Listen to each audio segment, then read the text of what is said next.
Good morning students, लक्ष्य में आप सभी का स्वागत है। मैं एस के भारती। आज 5th सेमेस्टर इलेक्ट्रॉनिक्स ब्रांच का एक पेपर है, micro processor and its application. इसके इम्पॉर्टेंट क्वेश्चन पे डिस्कस करूँगा। ढेर सारे मैंने क्वेश्चन लिख रखे हैं। मेरे अनुसार से जितना क्वेश्चंस मैं इम्पॉर्टेंट दे रहा हूँ, लगभग पूरे सिलेबस को कवर किया हुआ है। बहुत सारे स्टूडेंट ये भी सोचेंगे कि इतना सारा क्वेश्चन अगर दे दिया है, इतना पढ़ ही लेंगे तो फिर पूरा का पूरा सिलेबस हो जाएगा। लेकिन थोड़ा मेरी बातों को वीडियो में कुछ गौर कीजिएगा। मेरी वीडियो को अगर देखते देखते गौर कीजिएगा तो मैं आपको कुछ ऐसी बातें मेरे मुंह से निकलेंगी जो आपको लगेगा कि नहीं सर एकदम एग्जैक्ट क्वेश्चन बता रहे हैं, वही क्वेश्चन एग्ज़ाम में आने वाला है। और जिन जिन क्वेश्चन को मैं स्ट्रैटेजी के तरह एक स्ट्रैटेजी बताऊंगा, एक तरीका बताऊंगा, उस तरीके को फॉलो कीजिएगा तो मैक्सिमम क्वेश्चंस गेन कर पाइएगा। ठीक है, चलिए। सबसे पहला क्वेश्चन मैंने डाला है, explain the pin diagram of 8085 8086।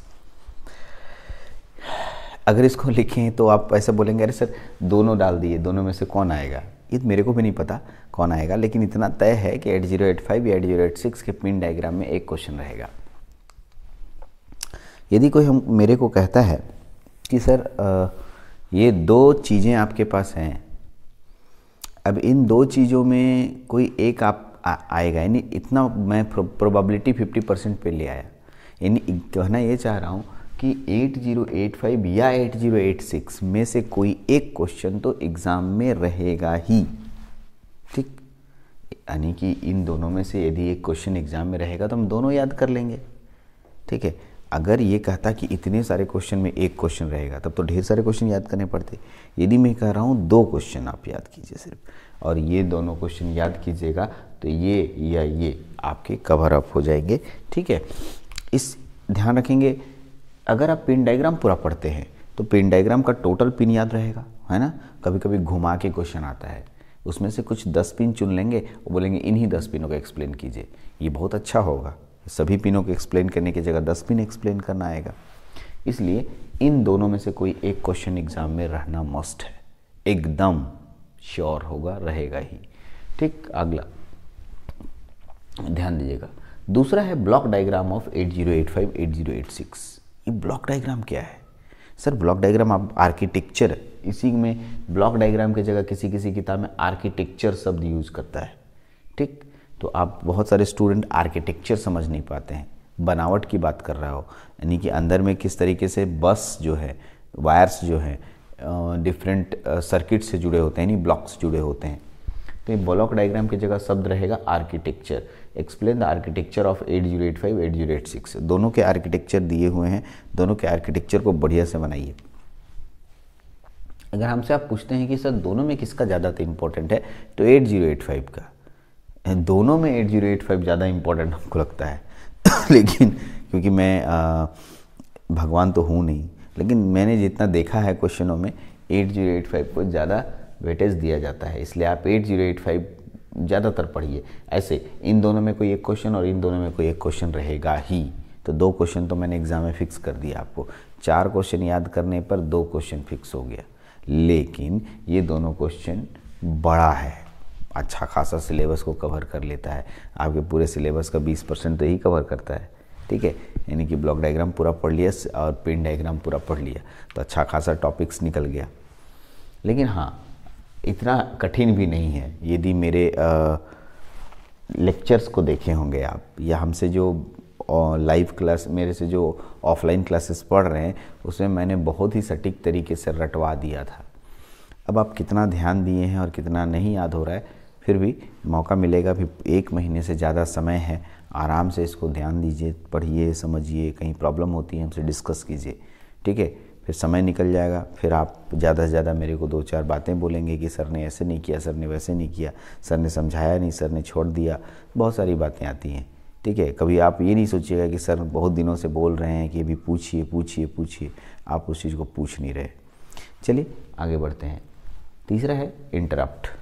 पूरी संभावना है कि इंटरप्ट क्वेश्चन एग्ज़ाम में रहेगा, पूरी संभावना है, बट मैं इसको इम्पोर्टेंट की कैटेगरी में नहीं रख रहा हूँ। इतने सारे क्वेश्चन में इंटरप्ट को मैं इम्पॉर्टेंट क्वेश्चन की कैटेगरी में नहीं रख रहा हूँ। इम्पॉर्टेंट मतलब वेरी इंपॉर्टेंट नहीं, इम्पॉर्टेंट रहेगा, मतलब मैं तो ये इम्पॉर्टेंट ही लिखा हूँ, ठीक है, मैंने ऊपर ही लिखा है इंपॉर्टेंट क्वेश्चन, तो ये इंपॉर्टेंट तो है, बट जैसे बोलता ना ये आएगा ही, मस्ट है सर, मेरे को लग रहा है कि आना ही है, तो ऐसा नहीं, मैं इसको मना कर रहा हूँ, आप इसको छोड़ दीजिए।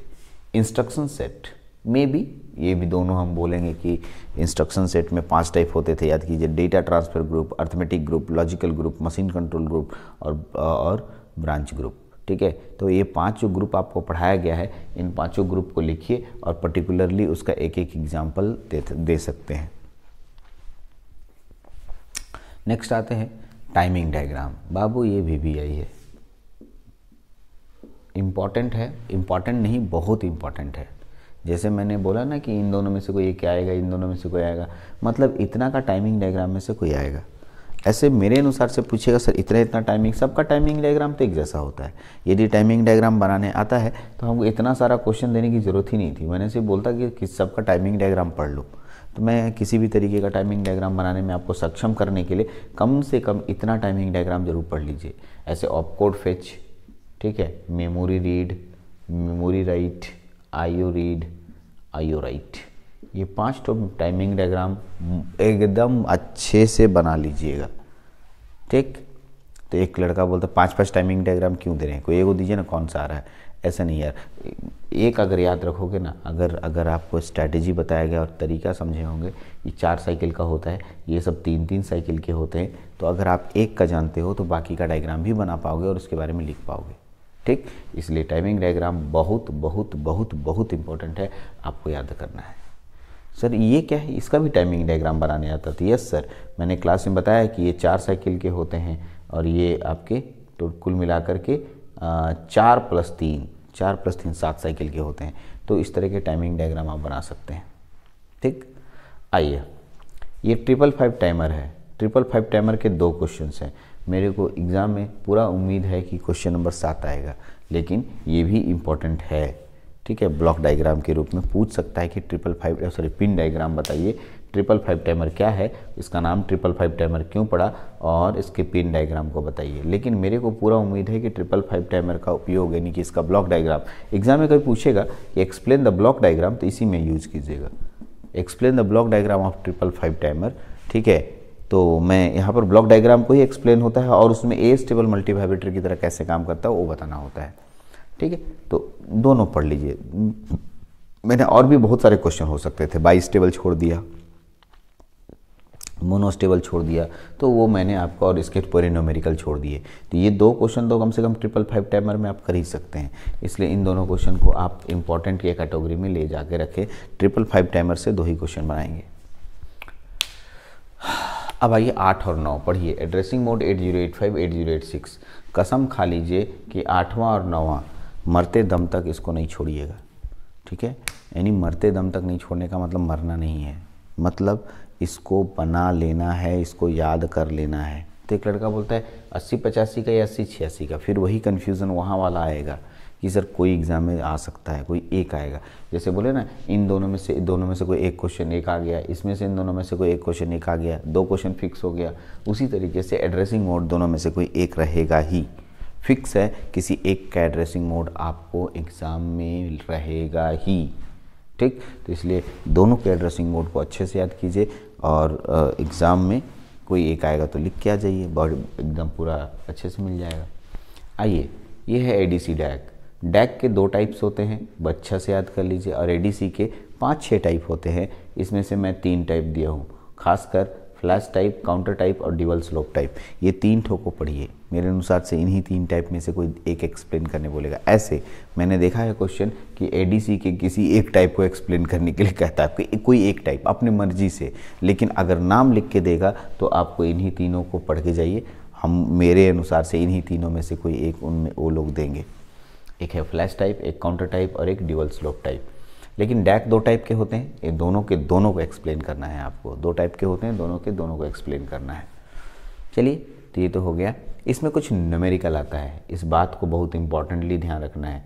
न्यूमेरिकल, मैं इसके न्यूमेरिकल के लिए एक एक्स्ट्रा क्लास लूँगा, ठीक है। वो देखिएगा तो पता चलेगा एक्स्ट्रा क्लास के लिए। न्यूमेरिकल को बहुत अच्छे से ध्यान देना है। न्यूमेरिकल इस पर नहीं छोड़ना है, न्यूमेरिकल नहीं छोड़ना है, ठीक, इंपॉर्टेंट लिख दिया। न्यूमेरिकल को किसी भी स्थिति में नहीं छोड़िएगा, न्यूमेरिकल छूटा, एकदम आसान आसान न्यूमेरिकल है, ठीक। आइए, explain the following interfacing devices. ये इंटरफेसिंग डिवाइसेस हैं जो कि हमें पढ़ना है। इंटरफेसिंग डिवाइसेस क्या होता है, जो कि मैंने आपको वीडियोज़ में बताया है कि इंटरफेसिंग डिवाइसेस होता क्या है।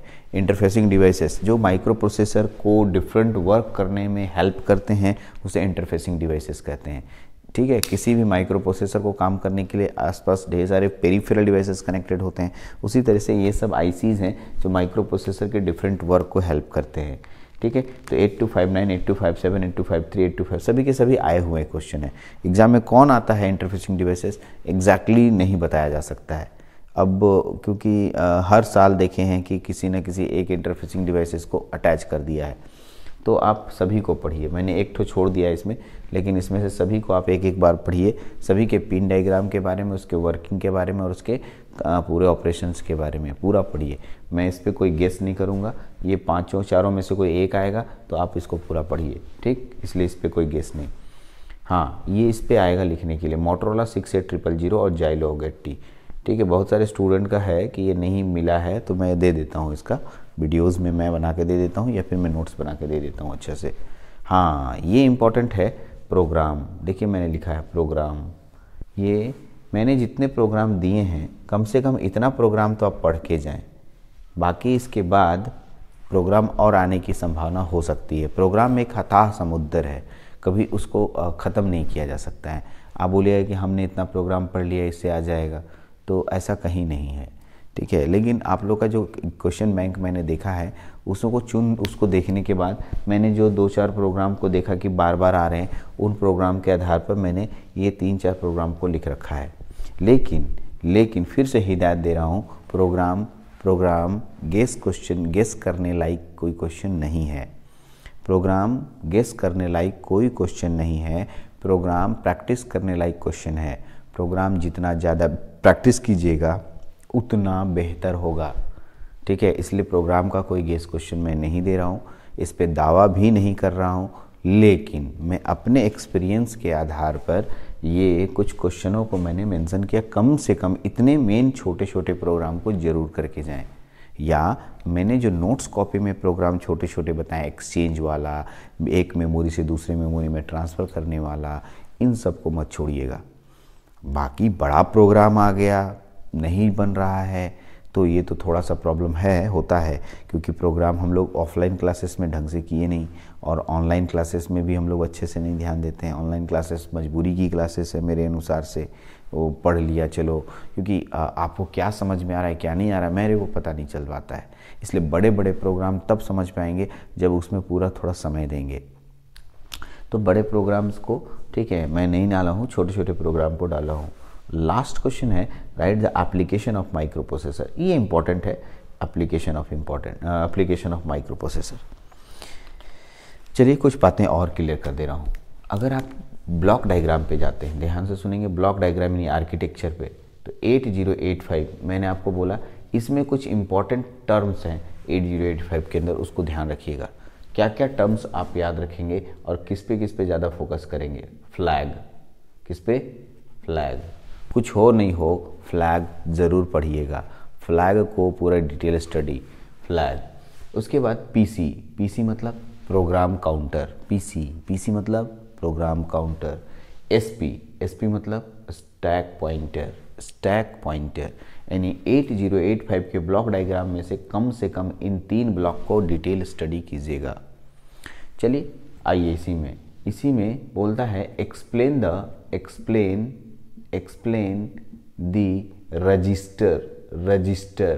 रजिस्टर, ठीक है, ऑफ 8085 के रजिस्टर को एक्सप्लेन कीजिए, जिसमें 2 तरह के रजिस्टर होते हैं, जनरल पर्पस रजिस्टर और स्पेशल पर्पस रजिस्टर। कौन? जनरल पर्पस रजिस्टर और स्पेशल पर्पस रजिस्टर। इसको एक्सप्लेन कीजिएगा। जनरल पर्पस में BCDEHL आता है, सॉरी, और बाकी इसके अलावे जो भी होंगे वो स्पेशल पर्पस रजिस्टर होंगे। तो ये ब्लॉक डायग्राम के अंदर से छोटे छोटे क्वेश्चन बन के निकलते हैं ब्लॉक डायग्राम से, ठीक है, तो उसको आप कर सकते हैं। आइए, ठीक है, नेक्स्ट आते हैं और किसी पे कोई एक्स्ट्रा क्वेश्चन आने की पूरी उम्मीद है, तो मेरे अनुसार से लगता है ब्लॉक डायग्राम में ही आएगा और कुछ नहीं। हाँ, इंटरप्ट पे आ सकता है। इंटरप्ट में पूछेगा हार्डवेयर इंटरप्ट और सॉफ्टवेयर इंटरप्ट, हार्डवेयर और दूसरा सॉफ्टवेयर। ठीक है, हार्डवेयर और सॉफ्टवेयर बहुत डिटेल पूछता है। हार्डवेयर एंड सॉफ्टवेयर का पूरा डिटेल, इसके पूरे एड्रेस लोकेशन तक को आपको अच्छे से बताना है, हार्डवेयर एंड सॉफ्टवेयर। 8086 के ब्लॉक डायग्राम पे भी क्वेश्चन पूछता है। पिन डायग्राम तो पूरा पढ़ना ही पड़ेगा। इसका ब्लॉक डायग्राम है, इसके 2 यूनिट्स होते हैं, 2 फंक्शनल यूनिट्स होते हैं। कौन कौन होते हैं उसके बारे में पूरा लिखना होता है, BIU और AU TEU। ठीक है, बस इंटरफेस यूनिट और एग्जीक्यूशन यूनिट, उसको जा कर के पूरा एक्सप्लेन करना है। 2 फंक्शनल ब्लॉक्स यूनिट जो कि आप इसको पूरा एक्सप्लेन करेंगे। तो इस तरीके से ढेर सारे क्वेश्चंस है इसमें, जिसको कि आपको अच्छे से समझना है, देखना है। एक इम्पॉर्टेंट क्वेश्चन जाते जाते बोल के जा रहा हूँ, उसको आप जरूर ध्यान दीजिएगा। शॉर्ट नोट्स ऑन सब रूटीन। सब रूटीन इम्पॉर्टेंट है, सब रूटीन के बारे में लिखना जानना। सब रूटीन क्या होता है और सब रूटीन के बारे में एक छोटा सा नोट्स लिखिए, ऐसा आता है एग्जाम में। तो सब रूटीन को इम्पॉर्टेंट बनाइएगा। ये VVI है मेरे तरफ से। ठीक, कुछ लोग लैंग्वेजेस के बारे में बोल रहे थे, assembly level language, high level language. मैंने वीडियो बना के भेजा है, देख लीजिए। हमको नहीं लगता है कि बहुत ज़्यादा उसमें है, वो पूरा थ्योरी है, इसलिए मैंने उसको बहुत ज़्यादा आपके सामने मैंने इम्पोर्टेंट क्वेश्चन में भी नहीं दिया। और मैं चाहता हूँ कि उसको एक बार खाली स्टडी कर लीजिए, एक बार पढ़े हुए भी होंगे। जैसे C लैंग्वेज जो पढ़े थे वो हाई लेवल लैंग्वेज है, एक असेंबली लेवल लैंग्वेज होता है, एक मशीन लेवल लैंग्वेज होता है। जो कंप्यूटर होता है मशीन लेवल लैंग्वेज होता है, जो समझता है। और हम लोग जो भी माइक्रो प्रोसेसर पढ़ रहे हैं वो असेंबली लेवल लैंग्वेज है। इस तरीके से लैंग्वेजेस आपको, ठीक है, खुद से करने पड़ेंगे। ठीक है, उसको हमको इम्पोर्टेंट भी नहीं लग रहा है और मैं दिया भी नहीं। इसके अलावा बहुत सारे छोटे छोटे इन्हीं के अंदर से क्वेश्चन निकलेंगे। मेरा बात को इम्पोर्टेंट पॉइंट को नोट कीजिएगा, इसी के अंदर से क्वेश्चन निकलेंगे। यदि इतने टॉपिक्स को कवर करते हैं तो मैं आपको कहूँगा 90% 90 to 95% आपके क्वेश्चन इसी के अंदर से रहेंगे। ठीक है, अच्छे से स्ट्रैटेजी बनाकर उसको प्रिपेयर करना शुरू कर दीजिए। नहीं बनता है हमसे कंसल्ट कीजिए। ठीक है, सबके पास, सभी के पास मेरा नंबर है, लक्ष्य पॉलिटेक्निक। सर्च कीजिए, नेट पे मिल जाएगा। मैं आपको नंबर बताऊंगा ऐसा। ठीक है, प्रचार तो करना नहीं है मेरे को, बहुत ज़्यादा बच्चे जानते हैं और अपने आप आते हैं कि हाँ पढ़ना है तो भारती सर से पढ़ना है।